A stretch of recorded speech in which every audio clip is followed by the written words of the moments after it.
to Compliance Chronicles, where we learn from professionals shaping the world of compliance. I'm your host, Lisa Thomas, outside privacy and compliance counsel, an adjunct professor at Northwestern Law School, and a lifelong learner of organizational change.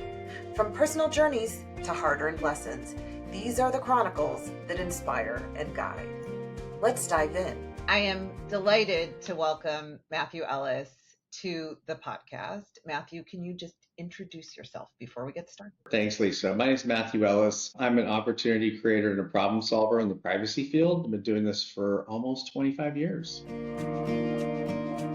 You're one of my oldest friends in the privacy space, and we met a long time ago standing in line to ask questions to the FTC before they came out with that little law, COPPA.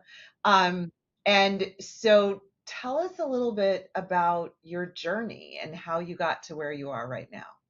Well, thanks. It's certainly been a journey. I graduated from college in the 90s, which wasn't the best of times. And so I went to work for an email marketing startup, which was very cutting edge at the time. And I got there and they said, "Do you know anything about this thing called privacy?" And I said, "No."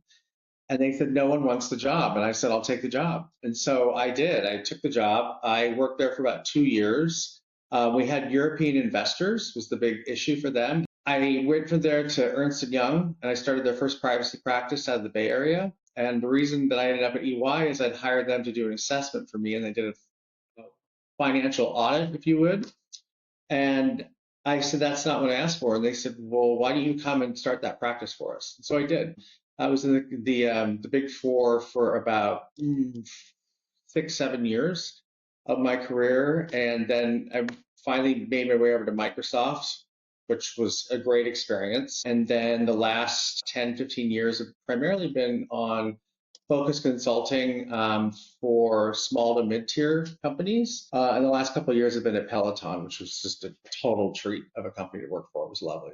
I think the thing that brings me back every time is the people and being able to work with really smart people who have the same goal in mind, which is to really look at how privacy across the board is handled and really kind of taking privacy from just a compliance issue and making it operational and making it something that is a success factor. So for instance, working with product teams early on is always a great experience for me. If you think about privacy before you even come up with the product, whether it be a widget or a bike or whatever it is, privacy isn't something that pops up at the end. Let's partner on this. Let's figure out how to solve for success. You become an integral part of the R&D process. And it's really great when it works. And, in my career, I've really not had to say no that many times.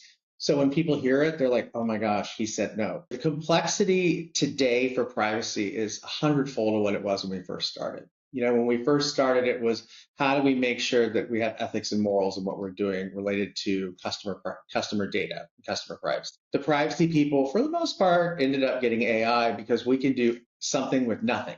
And so companies look at that and go, "Our privacy people are great. They're good problem solvers." And so I think that's the one thing that brings it back. Well, that takes us to my next question, which is the challenges you've faced along the way and the tools that you've used to overcome them. Yeah, I think challenges along the way in the beginning was, are you a lawyer? Because I think some people always connect privacy with legal. And the reality is, no, I'm not a lawyer. The way that I am able to bridge the gap between legal and product is huge, because product will say, "We want to do this." And legal will say, "We need you to do this." And I got to be able to speak both languages. Also, in the beginning of privacy, back in 1999, when we were looking at doing M&A type of opportunities, people didn't know what they needed to look for during an acquisition or a divestiture. So we had to really come up with, here's the game plan, here's the blueprint, and here's how you do that. Not being a lawyer in the last 5 years has probably not really been a detriment, but it's been a bit of a kind of the struggle bus for those of us who weren't lawyers throughout the years. But when you have the institutional knowledge and history that those of us who've been at this for a while have, people eventually realize they know they're really good. They know what they're doing. And I bring teams with me which I think makes all the difference. Some of the other challenges would be working with diverse parts of a business and a portfolio and having them understand that privacy and data can be a plus. It can be a plus or a minus. So I've done some work with PEs and VCs, and they always want to look at the deal of how do we price it the highest and how do we only have to pay the lowest? And they've got a million different ways they do that. And so one of the questions I always ask the company, it's like, what is your signing authority to assume risk? And the response back to that would be, is there a signing authority? Not a good comeback, you're in trouble. Or if they're working with an organization that has a fairly robust privacy program, they can look at it and say, we're going to need to bring others in to get this deal done. Now, signing authority to assume risk is just a way to stop and be like, everyone think about what it is we're trying to do here. It's never meant to be a deal breaker or anything like that. If you have an active buyer and you have an active seller and everyone wants a deal to happen, it's happening. You just want to see what you're getting before you have to get it. And one of the other issues early on for me was in the M&A world and also just the large acquisitions. I did the HP Compact merger from a privacy perspective. At the time was really just understanding you're in a clean room, and if this deal doesn't go through, you're out on both sides.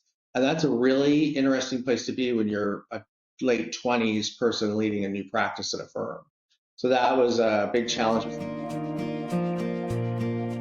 So these are the challenges, lessons that you've learned over the time that you've been facing these challenges. What are some of those lessons? The key ones are going to be that if someone's interested in learning and they're interested in like privacy as a potential career path, we'll take them all. I used to joke at EY in the beginning days, I'm like the bad news bears of a practice. I will take whomever is interested and has passion for learning. And most of those become very, very successful on their own right in privacy.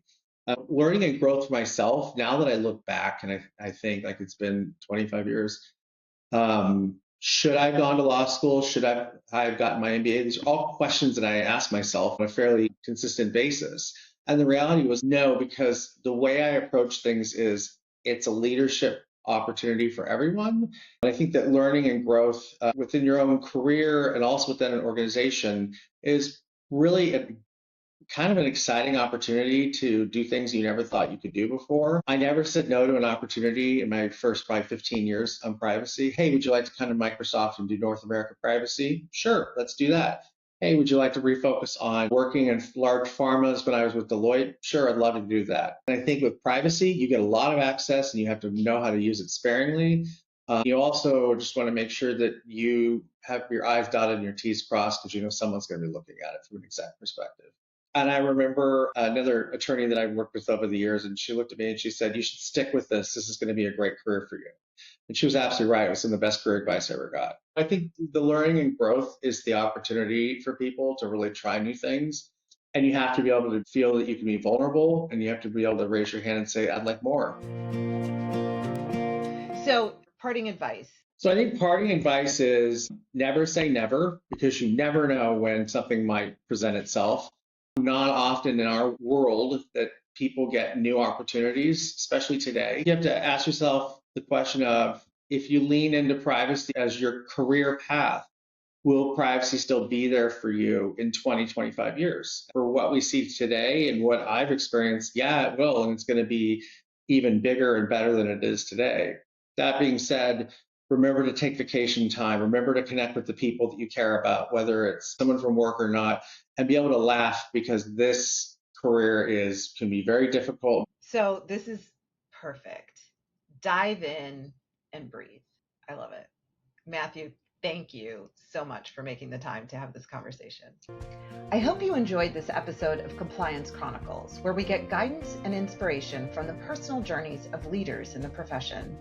If you did, I'd love it if you'd consider subscribing or leaving a rating or review. It helps others discover the show.